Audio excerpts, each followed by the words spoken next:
have to add the lateral friction losses in there. That's done somewhere else in the equations. So that'll get taken care of somewhere else. Okay.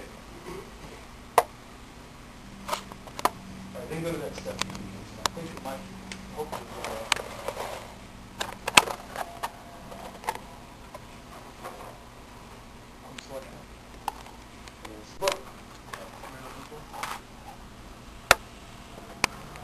So the first thing we want to do is determine required number of holes. How many holes do we need in these laterals we're going to do? Required holes equals total distribution area and the maximum coverage per hole, divided by the maximum coverage per hole. And so I will tell you right now, let's see, pull up this one.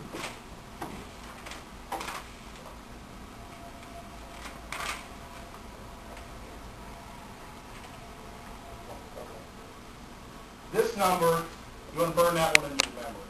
There's just nothing else you can do with it. The idea is every orifice should wet 6 square feet. 6 square. So I got an orifice here, and this is 2 foot wide, which is not in our design, but it's 3. That orifice should be designed to wet 6 square feet. That's the standard number that everybody uses, 6 square feet. So our total distribution area, if you remember, not basal area, but distribution area, was 2.4 times 100, right? 240 divided by 6. Right? And that is, so we've got 2, so there's 40. 40 holes. Okay? The first thing we did, we just determined how many holes we're going to use. So Jason, look at that. And here's where I use different manuals. She does a pretty good job getting you this far in her manual. And then all of a sudden she falls off the bridge because she doesn't have anything else for small holes. So we're going to jump into the other bolt. Let's go here then. The next thing we want to do is determine the lateral pipe diameter. Let's go to 3/16 inch.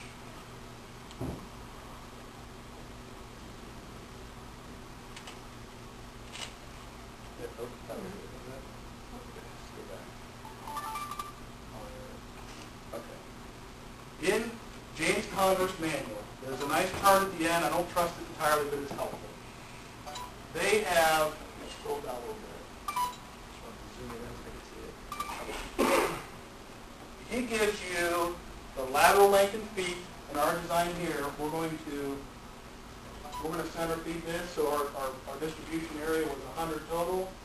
We're into 50 and 50. Okay.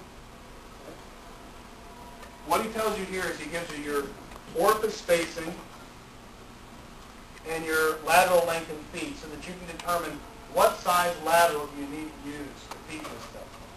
So, for example, if my hole spacing was 2 feet, if you come over here, my maximum lateral length with 1.5 pipe, this is in at 37 or so feet. Once you hit that number, you've exceeded the 10% variation difference. 2-inch pipe, 2-foot hole spacing, you go to 60 feet.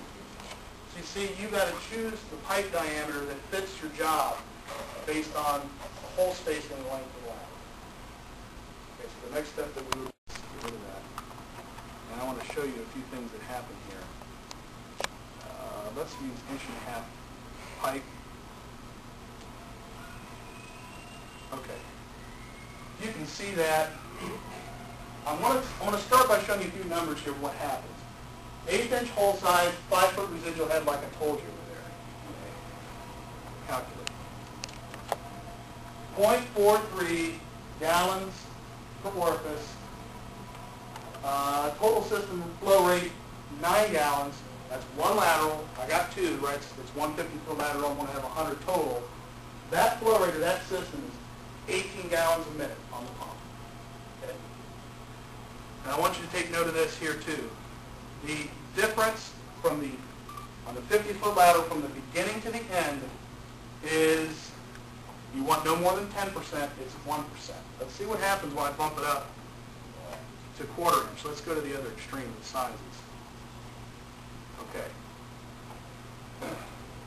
1.73 gallons per minute per orifice. Total system flow rate on 1/2 is 37. Let's call it 40. That's 80 gallons a minute. You see what's happening here? The pump's getting big. 80 gallons a minute. Flow differential, no more than 10. I'm at 12.5. So you see what's happening here just by simply changing my hole size. I have made that system not work. So I'm trying to choose the correct hole sizes. Let's go to 3/16" holes.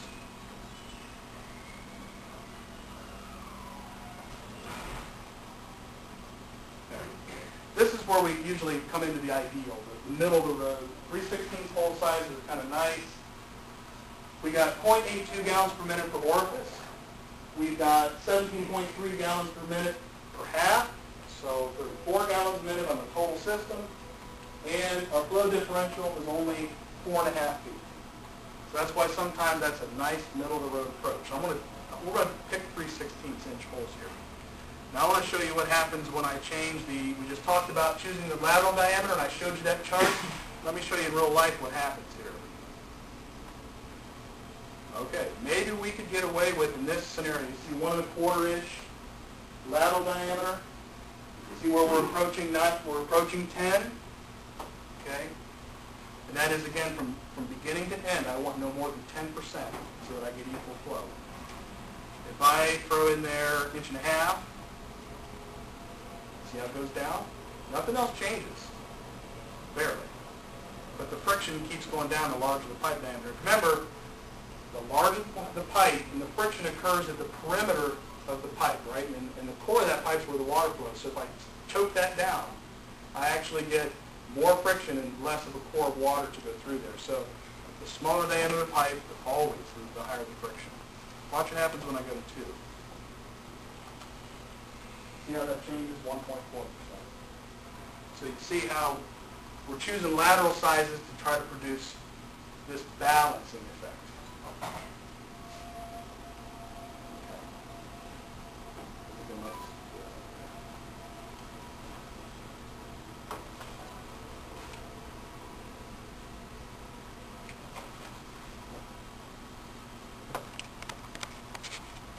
Table. I showed you on there how it really works.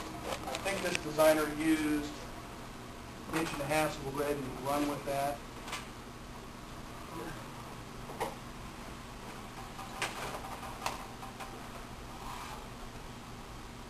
So we've determined a few things already. We've determined 40 holes.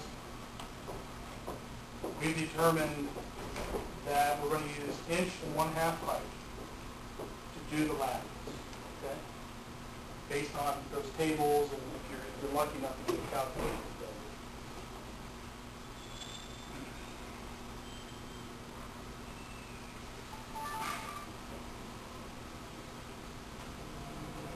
This is 40 holes for the hole, and 20 holes per half. Okay? Now we need to know what our hole spacing is, right? 50 foot. How do we figure out what I need 20 holes on a 50-foot run? How do I figure that out? 50 divided by 20, right? And we came up with 2.5 feet. So 20 holes along a 50-foot run, 2.5 feet. And that again takes into consideration that I want 6 square foot per orifice wedded by each orifice. 6 square feet. Okay?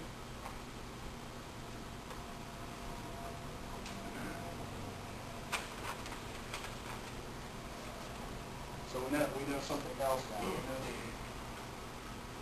hole, number of holes, we know we're going to put them every 2.5 feet. And Jason, go to converse and scroll up to where? Keep going. Not that. Not that. There. Okay. There. Okay. And I showed you on the chart about how to choose some hole sizes. Okay, we use 3/16" holes in this job that we did here. So, and I also told you ideally we want 3.5 foot ahead. Earlier on I told you 3.5 foot ahead for a 3/16" hole for the sake of flushing. We did that work tonight. This chart out of Converse tells you what the flow rate per orifice is. See the 3/16" column, and you go to the 3.5 foot column and match it up, and what do I get? 0.78. That's gallons per minute per orifice. And I've got times on a 4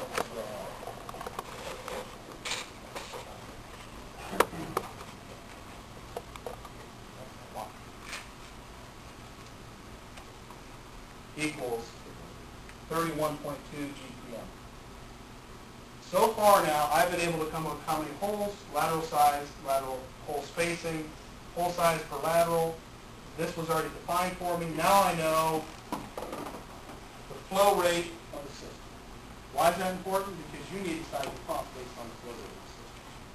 So, I've now determined flow rate equals 31.2 GPM.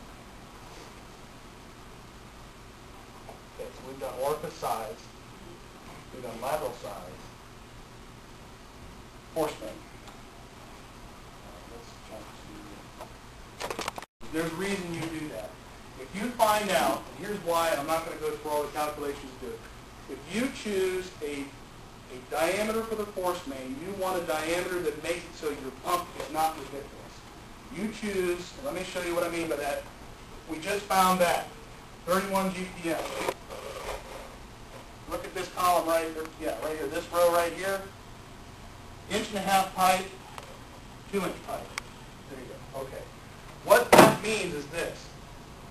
This 7.78 is how many feet of friction lost per 100 feet of pipe. You got 200 feet of pipe, you almost got of 1.5", you almost got 16 foot of friction. You add that all to the total dynamic, and remember, a pump is designed for two things, for flow rate and total dynamic head.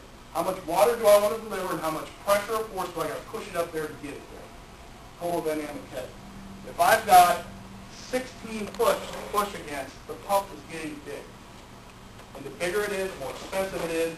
The more expensive it is, the more expensive it is to maintain and replace. So we try to keep our pumps reasonable. That's why a lot of guys shy away from 1.5" line in this example. If you have less force main, you might get away with it. 2" pipe. 1.94, 2 feet of friction loss per 100 feet of pipe. If I got 200 feet of 2" pipe to pump with, I got 4 feet of friction loss versus 16 foot of 1.5". So when you're choosing pipe diameters on your force main, which is our next step, and manifold, normally the manifold matches the force main. You normally get it this way. Those are the reasons. You're looking ahead and saying, my pump is going to be big if I'm not careful. Okay? And you see here also that the friction, the higher the flow rate, this is the flow rate column, the higher the flow rate, the higher the friction. See how this, at 50 GPM, see that, 1.5", 2". Look at the difference per 100 feet. So, another reason why not to use 1/4" holes, right? 1/4" holes means higher flow rate. Higher flow rate means it comes down the table farther. And it creates more friction in any type of pipe you use. So there's why you start seeing reasoning why you do certain things, because the end result, TDH and flow rate.